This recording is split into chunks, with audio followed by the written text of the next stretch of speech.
Master 50 English sentences for everyday conversation. यानी इस video में हम सीखेंगे कि 50 ऐसे इंग्लिश सेंटेंसेस जो हम रोज बोल सकते हैं, right. Greetings and small talk, यानी जब हम किसी से मिलते हैं तो हम किस तरह की बातें से कॉन्वर्सेशन स्टार्ट करते हैं। हाय हाउ इट्स गोइंग, यानी हम लोग जब हिंदी में किसी से बोलते हैं और क्या हाल चाल चल रहा है, और क्या हाल चल रहा है, कॉमनली हम लोग बोलते हैं किसी से मिलते हैं, हम लोग कहते हैं और क्या हाल चल, तो उसको हम इंग्लिश में कैसे बोलेंगे, how it's going, how it's going. Long time no see, long time no see, what have you been up to, यानी जब हम लोग हिंदी में बोलते हैं कहाँ थे तुम, बहुत समय से तुम्हें देखा नहीं, क्या चल रहा था। लॉन्ग टाइम नो सी, यानी बहुत समय से तुम्हें देखा नहीं। What have you been up to, यानी अभी तक तुम क्या कर रहे थे। अगला देखते हैं, what's new with you, what's new with you, यानी आपके साथ नया क्या है। यानी हम लोग हिंदी में जब बोलते हैं ना और क्या नया चल रहा है, और क्या नया चल रहा है, तो what's new with you. Guess what, I have something exciting to share, यानी हम किसी से कह रहे हैं कि तुक्का मारो, मेरे पास कुछ एक्साइटिंग न्यूज है शेयर करने के लिए, यानी मेरे पास कुछ दिलचस्प न्यूज है। एक्साइटिंग मतलब दिलचस्प न्यूज है शेयर करने के लिए, यानी बांटने के लिए, ठीक। You won't believe what happened to me today, तुम विश्वास नहीं करोगे, जैसे हम लोग हिंदी में बोलते हैं, बहुत कॉमन सेंटेंस है। तुम विश्वास नहीं करोगे आज मेरे साथ क्या हुआ, तुम विश्वास नहीं करोगे आज मेरे साथ क्या हुआ, उसी को हम लोग इंग्लिश में बोल रहे हैं, यू वोंट बिलीव। वोंट मतलब विल प्लस नॉट, तो you will not believe what happened to me today, ठीक। इसी तरह हम लोग 50 पूरे इंग्लिश सेंटेंसेस सीखेंगे जो आप हिंदी में बोलते हैं रोजमर्रा, उसी को आपको इंग्लिश में कैसे बोलना है वो इस वीडियो में आप सीखेंगे, right.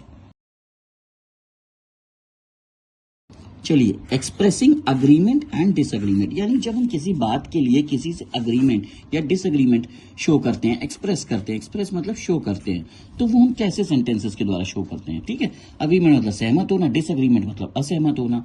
Absolutely I could not agree more, absolutely मतलब क्या होता है, निश्चित रूप से आई कुड नॉट अग्री मोर, अब मैं आपसे और ज्यादा सहमत नहीं हो सकता। अग्री मतलब सहमत। कुड नॉट, कुडंट मतलब कुड प्लस नॉट, कुडंट मतलब कुड प्लस नॉट। तो एब्सोल्युटली यानी निश्चित रूप से, आई कुड नॉट अग्री मोर, अब मैं आपसे और सहमत नहीं हो सकता। दैट मेक्स टोटल सेंस, यानी आप किसी से बोल रहे हो, जैसे हम लोग हिंदी में बोलते हैं अब बात पूरी हुई, अब इस बात का कोई अर्थ है, उसी को इंग्लिश में बोल रहे हैं, that makes total sense. I see what you mean, but have you considered this? I see what you mean, यानी हम लोग जब हिंदी में बोलते हैं, मैं समझ रहा हूं तुम क्या कह रहे हो, मैं समझ रहा हूं तुम क्या कह रहे हो, हम लोग हिंदी में बहुत कॉमनली इस बात को बोलते हैं, मैं समझ रहा हूं तुम क्या कह रहे हो, उसको हम इंग्लिश में कैसे बोल रहे हैं, I see what you mean, but have you considered this, लेकिन क्या तुमने इस बारे में सोचा है। कंसिडर्ड मतलब सोचना, तो क्या तुमने इस बारे में सोचा है, but have you considered this? I hear you, but I have a different perspective. Perspective very important word है, इसका मतलब होता है नजरिया। नजरिया, ठीक है। तो यहां पर हम लोग I hear you, मैं तुम्हें सुन रहा हूं, but I have a, but बहुत इंपॉर्टेंट वर्ड है जिसका अर्थ होता है लेकिन, ठीक है। तो I hear you, but I have a different perspective. Different का मतलब क्या होता है, अलग। तो मैं तुम्हें सुन रहा हूं लेकिन मेरा एक अलग नजरिया, पर्सपेक्टिव मतलब नजरिया। You might be right, but here is my take on it. You might be right, might का मतलब क्या होता है, संभावना, शायद। यानी शायद तुम सही हो, यू माइट बी राइट, हम लोग कितना बार हिंदी में बोलते हैं शायद तुम सही कह रहे हो, तो you might be right, but जो मैंने अभी बताया लेकिन here is my take on it, लेकिन यहां मेरी बात है, here is my take on it, यानी यहां पर मेरी बात है। इसी तरह जो कॉमन हिंदी सेंटेंस है जो हम लोग रोज यूज करते हैं, उसी को इंग्लिश में कैसे बोलना है वो आप इस वीडियो में सीखेंगे, right. Asking for help, making request. Asking for help यानी जब हम किसी से मदद मांग रहे हैं या किसी तरह की रिक्वेस्ट कर रहे हैं, तो किस तरह के सेंटेंस यूज होते हैं, could you do me a quick favour, क्या आप मुझे एक क्विक यानी जल्दी एक फेवर कर सकते हैं। फेवर मतलब क्या हो जाता है, आपकी तरफ से कोई एक्शन करना, आपके बेनिफिट में कोई एक्शन करना, आपके बेनिफिट फायदे में, ठीक है। तो could you do me a quick favour, क्या आप मेरे बेनिफिट में ये काम जल्दी कर सकते हैं, quick. Would you mind helping me out of this, क्या आप माइंड करेंगे मेरी मदद करने में, ठीक है। मी आउट ऑफ दिस यानी मुझे इस चीज से बाहर निकालने में, मुझे इस प्रॉब्लम से बाहर निकालने में क्या आप मेरी मदद करेंगे। आई रियली अप्रिशिएट, अप्रिशिएट बहुत इंपॉर्टेंट वर्ड है, इसका मतलब होता है सराहना करना, सराहना करना, ठीक है। कुछ जगह अप्रिशिएट का मतलब तारीफ भी होता है, कुछ जगह अप्रिशिएट का मतलब तारीफ भी होता है। तो I really appreciate it if you could give me a hand, ये could give me a hand ये जो है बेसिकली एक इडियम्स है, इसका अर्थ क्या हो जाता है, गिव मी अ हैंड मतलब मदद करना, हेल्प करना। तो आई वुड रियली अप्रिशिएट, मैं सचमुच आपकी सराहना करूंगा, तारीफ करूंगा, if you could give me a hand, अगर आप मेरी मदद करें। वेन एवर मतलब जब कभी भी, जब कभी भी, जब कभी भी, जब कभी भी। तो जब कभी, whenever you have a minute, जब कभी भी आपके पास एक मिनट हो, could you take a look at this, क्या आप इसकी तरफ एक लुक देख सकते हैं, यानी क्या आप इसकी तरफ एक झलक देख सकते हैं। When ever you have a minute, जब कभी भी आपके पास एक मिनट हो, तो क्या आप इस मैटर की तरफ एक झलक देख सकते हैं, ठीक है। इसी तरह आपको जो हिंदी में सेंटेंसेस बोलते हैं उसी को इंग्लिश में कन्वर्ट करना है, right.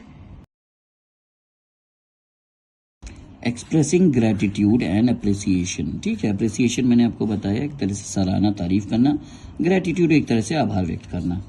I really appreciate it, मैं सचमुच में, सचमुच में, रियली क्या हो जाता है, सचमुच, सचमुच में आपकी सराहना करता हूँ। आई रियली अप्रिशिएट, ये कितना कॉमन हिंदी सेंटेंस है, मैं आपकी सराहना करता हूँ, मैं आपकी तारीफ करता हूँ। आई रियली अप्रिशिएट इट, ठीक है, मैं सचमुच में आपकी सराहना करता हूँ, सचमुच में आपकी तारीफ करता हूँ। That means the world to me, यानी ये जो मेरी मदद की गई है, ये मदद मेरे लिए मेरी पूरी दुनिया है, ये मदद मेरे लिए मेरी पूरी दुनिया है। दैट मीन्स, मीन्स का मतलब क्या हो जाएगा, मतलब, इस मदद का मतलब मेरे लिए पूरी दुनिया है, यानी इतनी बड़ी मदद है मेरे लिए।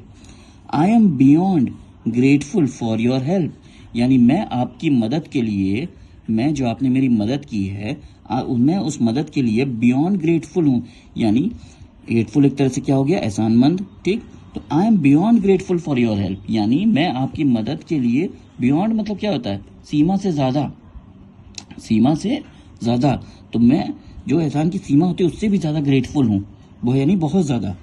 Thanks a ton, thanks a ton, you are a life saver, life saver का लाइफ का मतलब क्या होता है, जीवन, सेवर का मतलब बच जाना, तो आपने मेरा जीवन बचा लिया, आपने मेरा जीवन बचा लिया। थैंक्स अ टन, जिसको हम लोग हिंदी में बोलते हैं ना, आपको कोटि कोटि धन्यवाद, आपको कोटि कोटि धन्यवाद, तो उसी का इंग्लिश हो गया thanks a ton.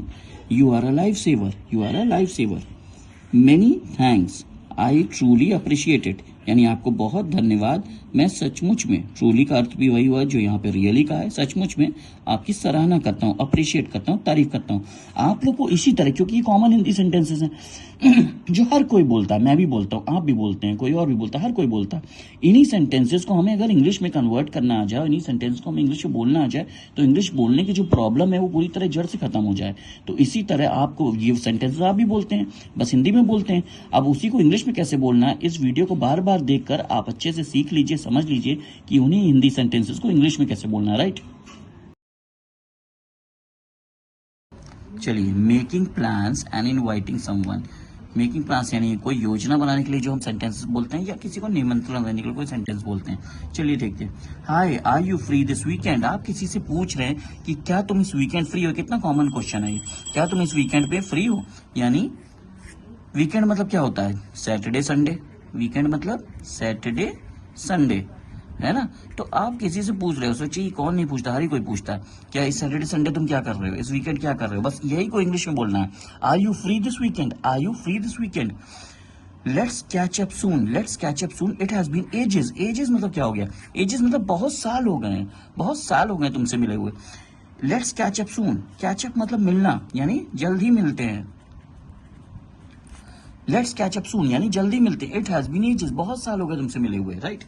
How about grabbing a coffee some time, grabbing बहुत इंपॉर्टेंट वर्ड है। ग्रैबिंग मतलब क्या होता है, ग्रैबिंग मतलब होता है, वैसे तो मतलब होता है ग्रैबिंग का पकड़ना, ठीक है। तो how about grabbing a coffee some time, यानी जब से हम लोग जल्दी मिलते हैं, चलो चाय पीते हैं, चलो कॉफी पीते हैं, तो उसी को कह रहे हैं how about grabbing a coffee some time. Some time का मतलब क्या हो गया, कुछ समय, किसी समय। Want to join me for a dinner later, क्या आप मुझे डिनर के लिए ज्वाइन करना चाहेंगे? Want to join me for a dinner later. Let's plan something fun for Friday night, यानी क्या हम लोग कुछ योजना बनाएं। लेट्स प्लान यानी हम लोग कुछ योजना बनाते हैं, समथिंग कुछ योजना बनाते हैं, फन फॉर फ्राइडे नाइट यानी फ्राइडे नाइट के लिए हम लोग कुछ ऐसी योजना बनाते हैं जिसमें फन हो। Let's plan something for Friday night. Friday night भी एक तरह से वीकेंड की स्टार्ट हो गई, क्योंकि फ्राइडे नाइट से वीकेंड स्टार्ट हो जाता है और सैटरडे संडे और संडे की रात तक वीकेंड चलता है, सब लोग बहुत मौज मस्ती करते हैं। तो इस तरह के सेंटेंसेस हम लोग हिंदी में अक्सर बोलते रहते हैं। इन्हीं सेंटेंसेस को इंग्लिश में बोलने के लिए आप वीडियो को बार बार देखिए, इन सेंटेंसेस को बार बार बोलिए, ताकि आपके मुंह से इंग्लिश निकलने लगे और जो इंग्लिश निकलने की प्रॉब्लम आपके अंदर है वो खत्म हो। राइट।